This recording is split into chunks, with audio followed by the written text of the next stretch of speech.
2023 में total 13 lakh Indian students abroad पढ़ने के लिए गए और मैक्सिमम स्टूडेंट्स इन चारों देशों में गए थे।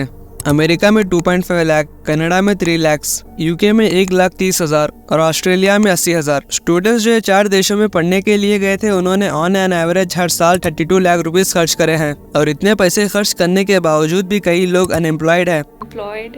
I don't have a job.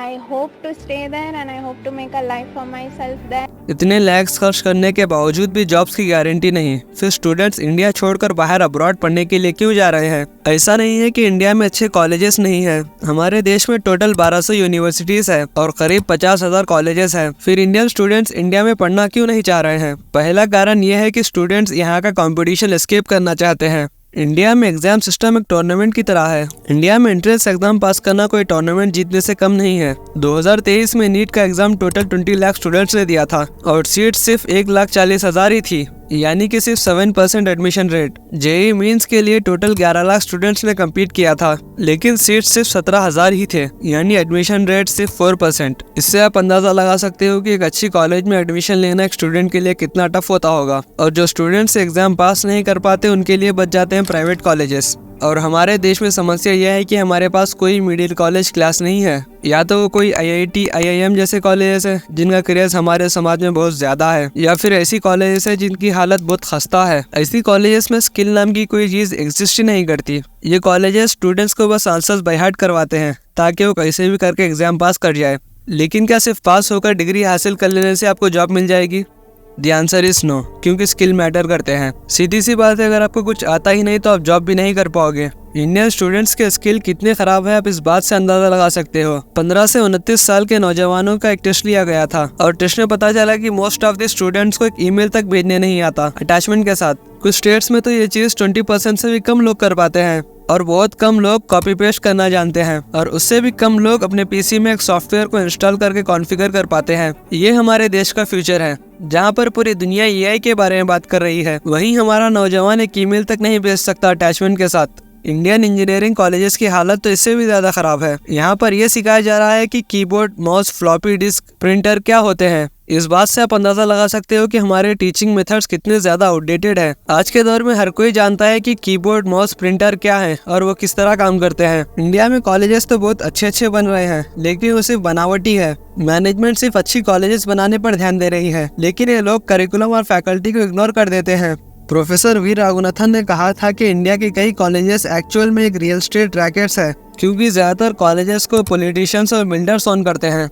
Brijbhushan Singh, जो इंडिया का एक्स रेसलिंग प्रेसिडेंट है, जिस पर आरोप है कि इसने कई फीमेल रेसलर्स को सेक्सुअली हरास किया है। इसके खुद के 54 एजुकेशनल इंस्टीट्यूट्स है। ऐसा इसलिए क्योंकि कॉलेजेस बनाने के लिए कई सारे रेगुलेशंस को फॉलो करना पड़ता है, स्पेशली जमीन लेना। और हमारे देश में जमीन लेना सबसे आसान पॉलिटिशियंस के लिए है। कई नॉन टेक्निकल कोर्सेज जैसे BA, इसमें आपको इंटर्नशिप मैंडेटरी नहीं है, जिससे स्टूडेंट्स को कोई प्रैक्टिकल एक्सपीरियंस ही नहीं मिलता। इंडियन स्टूडेंट्स के लिए सिर्फ 2 ही रास्ते बचते हैं, या तो वो टूर्नामेंट जीत कर एक अच्छे से कॉलेज में एडमिशन ले ले, या फिर ऐसी कॉलेज में जाए जहाँ पर उनको कुछ सिखाया ही नहीं जाएगा। अगर जॉब लेनी है तो आपको खुद के दम पर लेनी पड़ेगी, कोई कॉलेज आपकी मदद नहीं करने वाली। इसलिए ज्यादातर स्टूडेंट्स अब्रॉड में पढ़ना प्रेफर करते हैं। मोस्ट ऑफ द स्टूडेंट्स बाहर इसलिए भी पढ़ना चाहते हैं क्योंकि उन्हें ज्यादा पैसा कमाने का मौका मिले। वर्ल्ड बैंक की एक रिपोर्ट ने दिखाया है कि इंडियंस जब अपने ही देश में माइग्रेट करते हैं तो उनके इनकम में 40% से बढ़ोतरी होती है, और जब वो देश से बाहर जाते हैं तो उनके इनकम में सीधा 120% से बढ़ोतरी होती है। कई लोग ये भी कहते हैं कि वो सिर्फ इनकम के लिए बाहर नहीं जा रहे हैं, बल्कि उधर एक बेहतरीन वर्क एनवायरनमेंट भी मिलता है।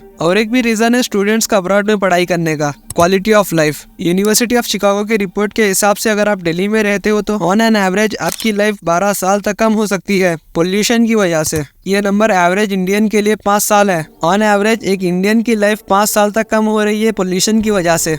दूसरों के लिए क्वालिटी ऑफ लाइफ मैटर करता है कि उनके पास कितना फ्रीडम है जहाँ भी जाने का, कुछ भी पहनने का। दूसरों के लिए नॉइस पोल्यूशन और कितनी साफ सफाई है, उनके लिए ये मैटर करता है। कई लोगों के लिए इंफ्रास्ट्रक्चर हो सकता है। क्वालिटी ऑफ लाइफ भले ही आपको लो वैल्यू लगे, लेकिन किसी के लिए ये जरूरी हो, जिस वजह से अब्रॉड जाना उन्हें वर्थ इट लगेगा। आखिरी चीज है समाज में स्टेटस। जो इंसान फॉरेन कंट्री में नौकरी कर रहा होता है, उसके लिए हमारे समाज में एक अलग ही रिस्पेक्ट है। हमारे समाज में उसकी एक अलग ही वैल्यू बन जाती है। लेकिन क्या सबका सपना साकार हुआ है फॉरेन जाकर? नहीं। पहली बात यह है कि कई फॉरेन कंट्रीज की इकोनॉमी ग्रो नहीं कर रही है, जिसकी वजह से जॉब्स मिलना बहुत मुश्किल हो चुका है।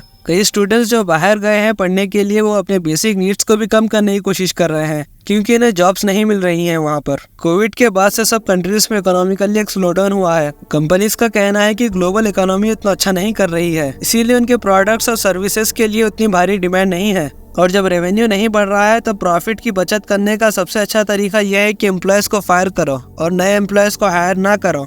और ये काम सिर्फ छोटे स्टार्टअप्स ही नहीं बल्कि बड़े बड़े कंपनीज भी कर रही हैं, जैसे नाइकी, गूगल, पेपल, डिस्कॉर्ड। ये सब कंपनीज भी अपने एम्प्लॉयज को फायर कर रही हैं। 2021 के दौरान फेडरल बैंक, जो कि एक अमेरिकन बैंक है, उन्होंने इंटरेस्ट रेट 0% कर दिया था, जिससे मानो कई स्टार्टअप्स के लिए पैसा पेड़ पर उग रहा हो और नए स्टार्टअप्स लोन लेकर धड़ाधड़ नए एम्प्लॉयज को हायर कर रहे थे। लेकिन आज इंटरेस्ट रेट 0% नहीं बल्कि 5.5% है और पैसा अब इतना सस्ता नहीं है। इसलिए कई स्टार्टअप्स अपने एम्प्लॉयज को जॉब से निकाल रही है ताकि अभी जो पैसा उनके पास है वो लंबे समय तक चलता रहे। और ये एग्जाम्पल मैंने अमेरिका का दिया है, और जो अमेरिका में हो रहा है वही कनाडा और यूके में हो रहा है। कई स्टूडेंट्स जो अब्रॉड कॉलेज जाते हैं उन्हें वहाँ जाने के बाद रियलाइज होता है कि उनका कॉलेज Tier 2 और Tier 3 है, यानी इसकी डिग्री की इतनी वैल्यू नहीं है जॉब मार्केट में। और अगर जॉब भी मिल गई तो एक दूसरा स्ट्रगल स्टार्ट होता है, वीजा का। H1B वीजा के लिए एक फिक्स नंबर है 85,000, यानी कि हर साल 85,000 लोगों को वीजा मिलेगा और अप्लाई करने वाले लोगों की संख्या 3.5 लाख होती है। इन्हें एक लॉटरी सिस्टम के थ्रू सिलेक्ट किया जाता है। जिसकी लॉटरी लगी उसको वीजा मिलेगा और जिसकी नहीं लगी उसे वापस अपने देश जाना पड़ेगा। जो लोग फॉरेन में रहते हैं अपने परिवार से दूर, उनमें लोनलीनेस, डिप्रेशन जैसी प्रॉब्लम्स पाई गई। कई स्टूडेंट्स का कहना है कि उन्हें फॉरेन में अकेलापन फील होता है। इंडिया में जो हम में से कई लोग पले बड़े हैं वो डिफरेंट है फॉरेन कल्चर से, इसीलिए कई इंडियन स्टूडेंट्स को बाहर होमसिक और अकेलापन फील होता है। पर ये चीज़ हर एक पर अप्लाई नहीं होती। कई स्टूडेंट्स जिनका टॉप कॉलेजेस में एडमिशन हुआ है बाहर और उन्हें एक अच्छा पैकेज मिला, वो उधर खुश है। कई स्टूडेंट्स ने ये भी आशा लगा रखी है कि अभी वर्ल्ड इकोनॉमी अच्छी नहीं है लेकिन आगे चल के अच्छी होने वाली है। सबके देखने का नज़रिया अलग अलग है, सबके वेरिएबल्स अलग है। इसी वजह से अच्छा रहेगा कि हम ये रियलाइज़ करें कि हर एक के डिसीजन अलग हो सकते हैं। किसी को इंडिया में रहना ही अच्छा लगेगा लेकिन किसी को फॉरेन जाना बेहतर लगेगा। सबके अपने अपने डिसीजंस होते हैं।